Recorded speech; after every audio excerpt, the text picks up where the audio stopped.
रासा international school की तरफ से आप सभी का इस वीडियो में स्वागत है।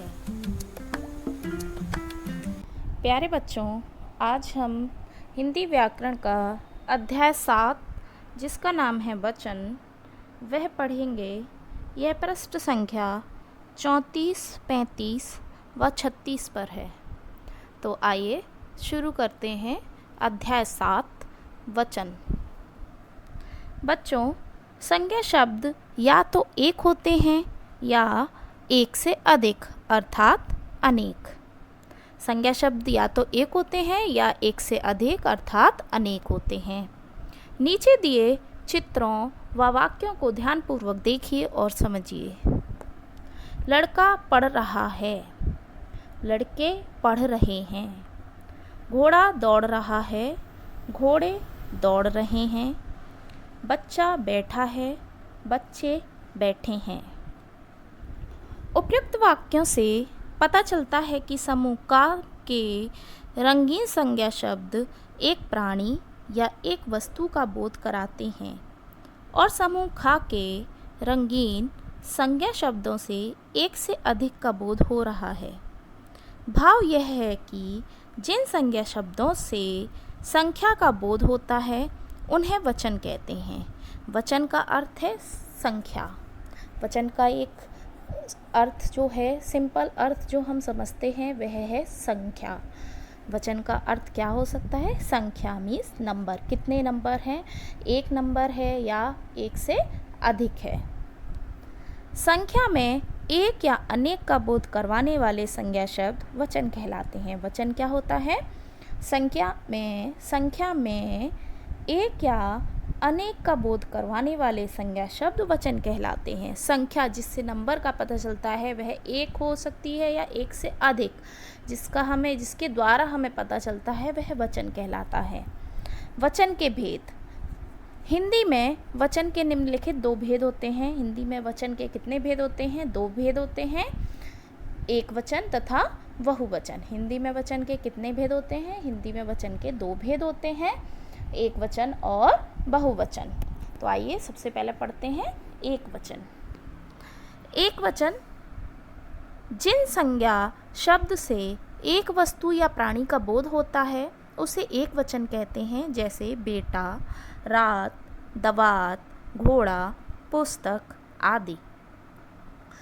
जिस संज्ञा शब्द से एक वस्तु या प्राणी का बोध होता है, जिस संज्ञा शब्द से हमें एक व्यक्ति और एक ही प्राणी का बोध हो या एक ही वस्तु का बोध हो, वह क्या होता है? एक वचन कहलाता है। जैसे बेटा, बेटा जो शब्द है वह एक वचन का बोध करा रहा है, एक व्यक्ति का बोध करा रहा है।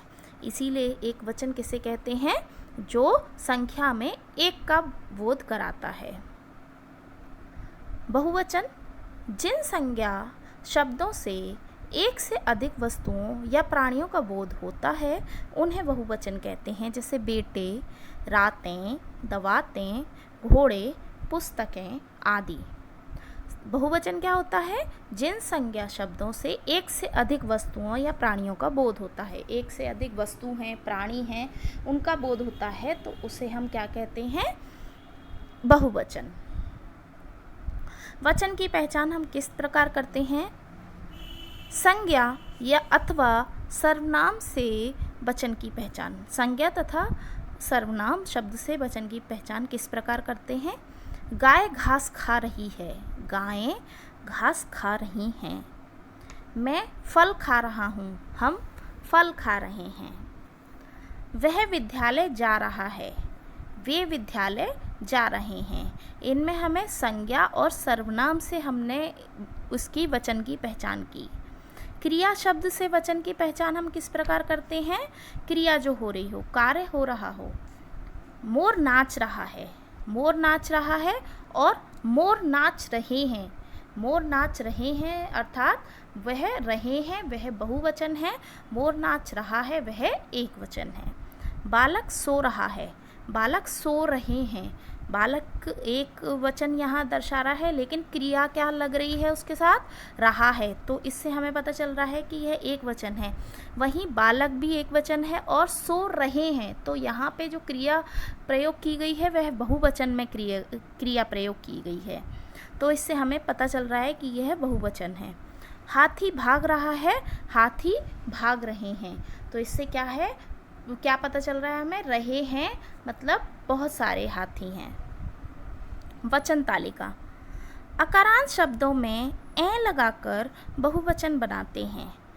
कुछ शब्दों में अकारांत जो शब्द होते हैं, आ जिसके पीछे आता है शब्द के पीछे, उनमें हम ए लगाकर बहुवचन बना देते हैं। जैसे रात, यह अकारांत शब्द है, इसमें हमने अगर हम ए लगा देंगे तो यह बहुवचन बन जाएगा। जैसे रात, रातें, दवात, दवातें, सड़क, सड़कें, चील, चीलें, आँख, आँखें, बात, बातें, पेंसिल, पेंसिलें, झील, झीलें, गाय, गायें, बहन, बहनें।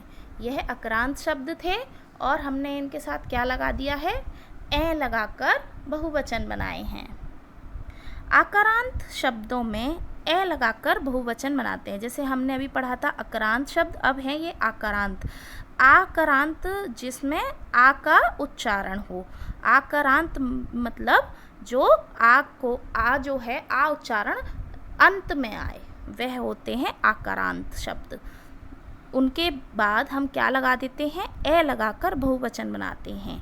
जैसे लड़का, इसके लड़का शब्द के अंत में क्या आ रहा है, का, तो इनमें हम क्या लगा देते हैं, छोटी ए का प्रयोग कर लेते हैं, ए। लड़का, इनका क्या बहुवचन बनेगा, लड़के। घोड़ा, घोड़े, बेटा, बेटे, लोटा, लोटे, कपड़ा, कपड़े, बच्चा, बच्चे, पहिया, पहिए, बकरा, बकरे। तो अकारांत और आकारांत शब्द में आप अंतर समझ गए। अकारांत जिसके अंत में आ आता है और आकारांत जिसके अंत में आ आता है।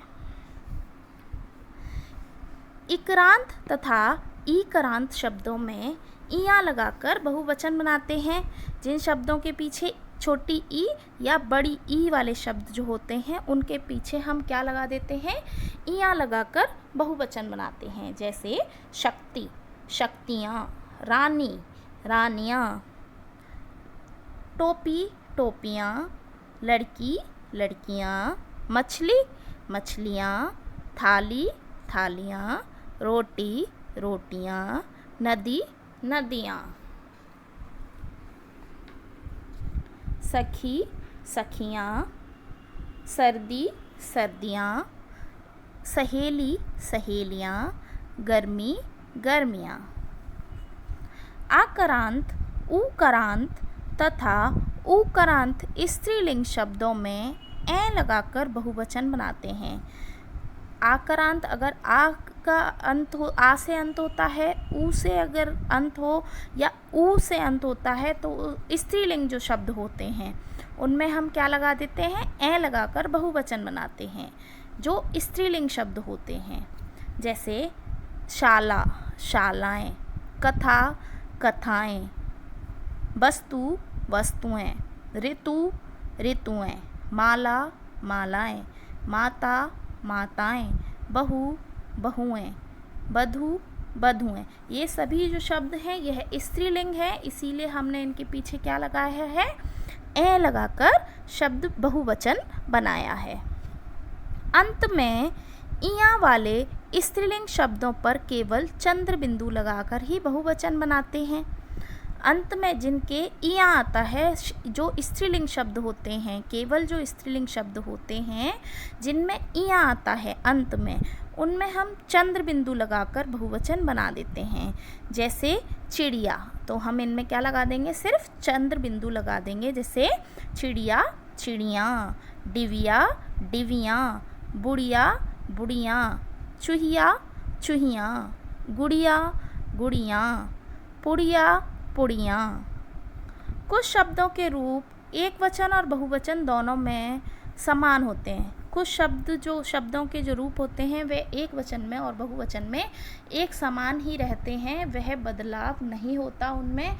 वह एक वचन से बहुवचन में बदलने के लिए उनके लिए कोई भी हमें किसी भी प्रकार की बदलाव की आवश्यकता नहीं होती है।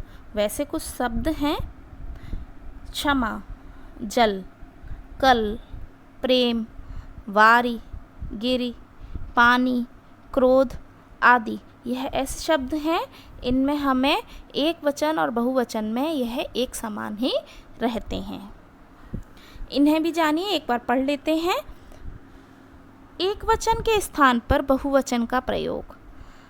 एक वचन के स्थान पर जब हम बहुवचन का प्रयोग करते हैं वो किस प्रकार करते हैं? आदर देने के लिए एक वचन के स्थान पर बहुवचन का प्रयोग करते हैं।